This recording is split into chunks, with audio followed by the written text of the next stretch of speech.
I'm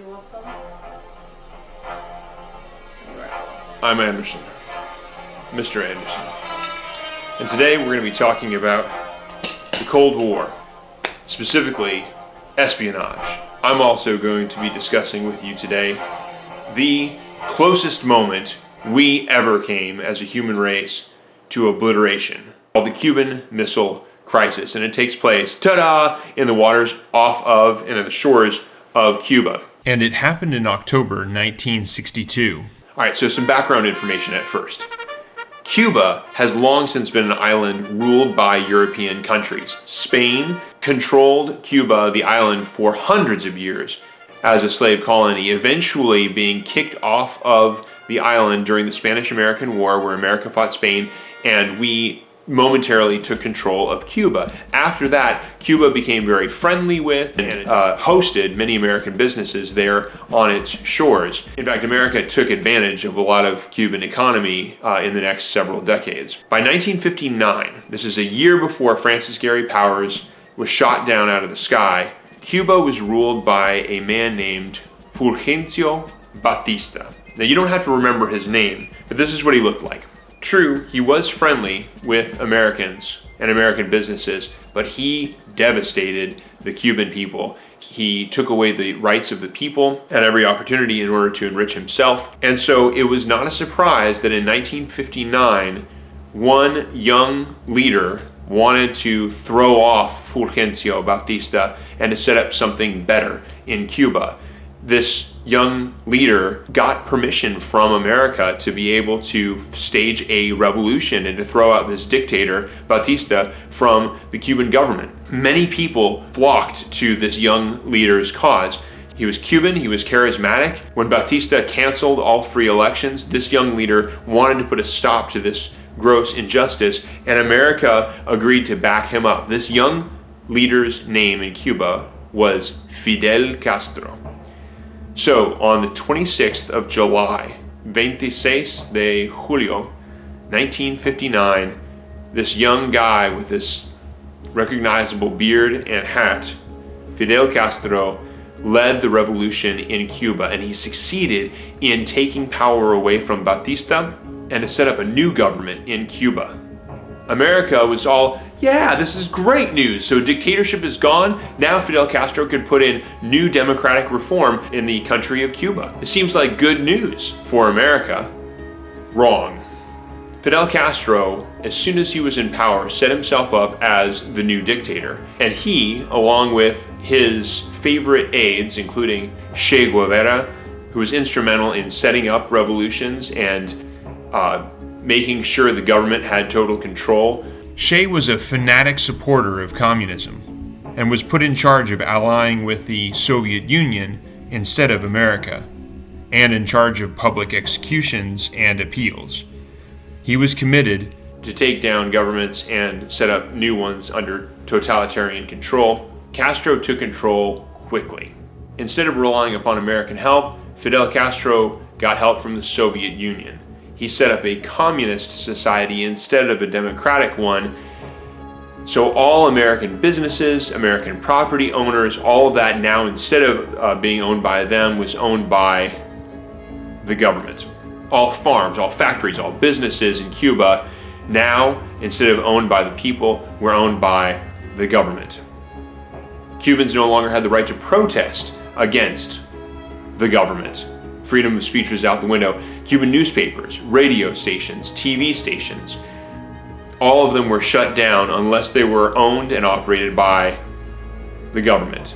Churches too. Cuba was a long-standing Catholic Christian country, but now Christianity and churches throughout Cuba could only operate if they got permission and were supervised by, you guessed it, the government.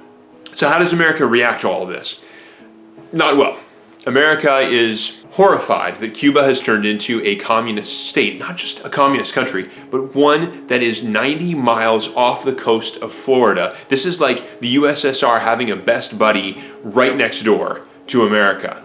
Not only that, you had a bunch of people killed off by Fidel Castro and his new oppressive government. Americans lost all their property and rights within Cuba, and so America decides to do something about it, something drastic. Now, when Fidel Castro took control of Cuba, a lot of Cubans left. Some of them who did not die trying to fight against Fidel Castro and his new communist government, they escaped to Florida. And for a while there, America was welcoming a whole lot of Cubans who really wanted to get away from Castro and the communist government.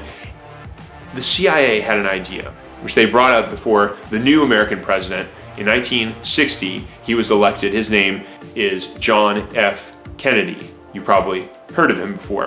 1960, he approved of the plan the CIA had, the Central Intelligence Agency had, to take all these Cuban young men who really were passionate about taking back their country from Fidel Castro's communist grip and returning it back to the people. So the CIA trained these young men who were soldier age, in their 20s or so, learning how to be secret operatives, how to invade Cuba back and to take it back from Fidel Castro. This invasion would come to be known as the Bay of Pigs. The idea was simple. You take all of these secret operatives, you land them on the shores, you get the people to rally behind them, and then they lead a new revolution against Fidel Castro, just like he led against Fulgencio Batista, the last dictator. Well, that plan fell apart from the start. This is where the Bay of Pigs is seen. The Bahia de Cochinos. It was an unmitigated disaster. From the start, the first wave of American planes failed to destroy Cuba's airfields. Second, our ships carrying the Cuban CIA-trained revolutionaries had trouble landing at the Bay of Pigs because of coral reefs. Third, incredibly stupidly, the New York Times published a full-page story of the planned attack on Cuba a day or two before the invasion. So Castro now knew of the plan. Lastly, as soon as Kennedy understood that the media reported that America was helping this attack on Cuba, he stopped the second wave of planes from attacking Cuba. At that point, the operation was doomed. And so it's not a surprise when, in 1961, when these poor Cuban agents arrived, they were ambushed and immediately killed or taken prisoner by the Cuban government. This failed, botched Bay of Pigs invasion was a stain on President Kennedy's newly started presidential term. But the fun didn't stop there, because Fidel Castro being in charge was a problem for America, and Fidel Castro knew it. So it wouldn't be a surprise to say that he was rather paranoid about American plots. They were real, and they were many. America planned at least 8 assassination attempts on his life, including putting poison pills into Castro's drink, or poisoning food at the restaurant Castro most frequented, or filling his scuba suit with a rare bacteria, or hiding a hypodermic syringe inside of a pen. Some of them were rather comedic. At the time that the CIA had tried to convince one of Fidel Castro's main girlfriends to murder him, failed. Or the time the CIA tried to plant an explosive in Fidel Castro's cigar, failed. Why were we trying to kill him off so much? Because Cuba was so close to America. And this is only going to confirm America's fears. In 1962, in October, a spy plane from America flies over the Cuban island and takes pictures of what is below. And what they see, what America sees, horrifies them. It's a missile launch site. And the only kind of missiles that are going to be launched are the nuclear variety. In fact, even as they're taking pictures, a fleet of Soviet ships with nuclear missiles on board is making their way to Cuba to give Fidel Castro enough nuclear missiles to be able to launch from their missile pads to reach any part of the American Southeast. Even the shortest range missiles could get as far as Georgia or Louisiana. The medium ones, well past Raleigh all the way to Washington, D.C., and the intercontinental ballistic missiles could reach as far as California from the launch site of Cuba. Under no circumstance will American President John F. Kennedy allow for these nuclear missiles to reach Cuba. So here begins the Cuban Missile Crisis. President John F. Kennedy gets on the phone with all these Latin American leaders, asking for all of their ships to form what's called a blockade around the island of Cuba. All of these ships with specific requests: do not let this Soviet fleet of ships cross this blockade and drop off these nuclear missiles to Fidel Castro. America issues the warning: if you try to get through this blockade, we will be forced to open fire on you. The Soviet premier, the Soviet leader Nikita Khrushchev, he warns back: if we are not allowed to pass through into this territory to Cuba, we will open fire on you. America says we will not stop from using nuclear capabilities if you fire upon us. And the Soviet Union says, and we will use all nuclear power within our grasp to be able to fire upon you. And the ships come closer to the blockade, and the blockade does not let up. This really tense moment comes to a head. Are the Soviet ships going to turn around? Are the Americans going to open fire on the Soviet Union? Is nuclear war going to happen? All these fears are now culminating in this one climactic scene right outside Cuba. And at the last moment, President Kennedy and Khrushchev open up a line, direct contact between two leaders, and the Soviet Union makes it clear they are willing to turn their ships around only if America gives up all of the nuclear weapons that we have in Turkey, which is a neighboring country to the Soviet Union.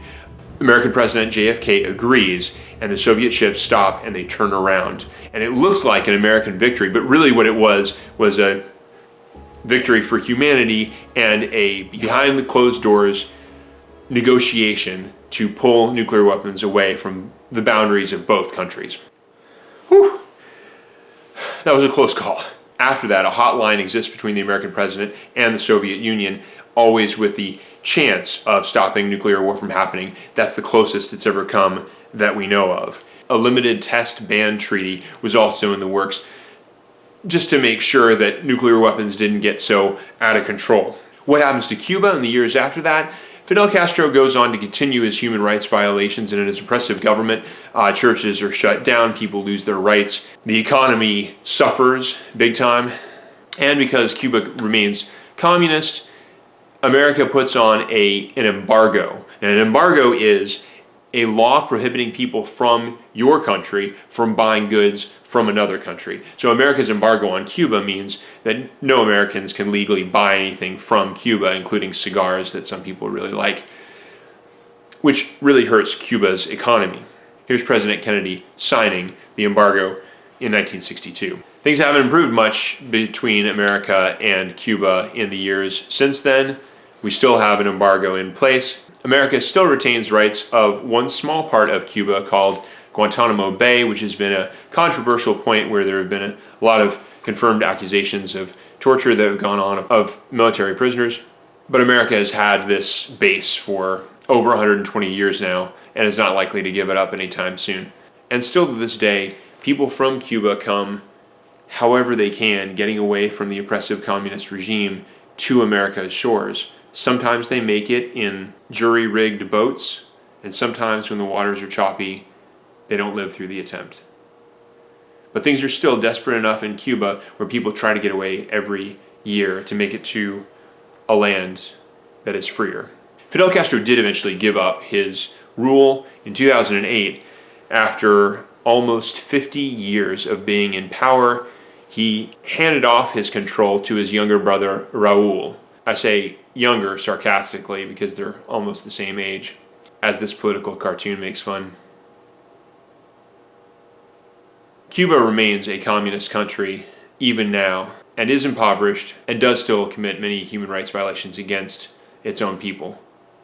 As you are probably aware, John F. Kennedy died 1 year after the embargo, 2 years after the Cuban Missile Crisis, assassinated in Dallas, Texas. He was only president for 3 years. He was the last president in American history to be assassinated. There's the good and the bad about John F. Kennedy. He is oftentimes romanticized and glorified as a figure who died too soon, was young, and much of that is based on fact. But there are good and bad sides to every man, and John F. Kennedy was no exception.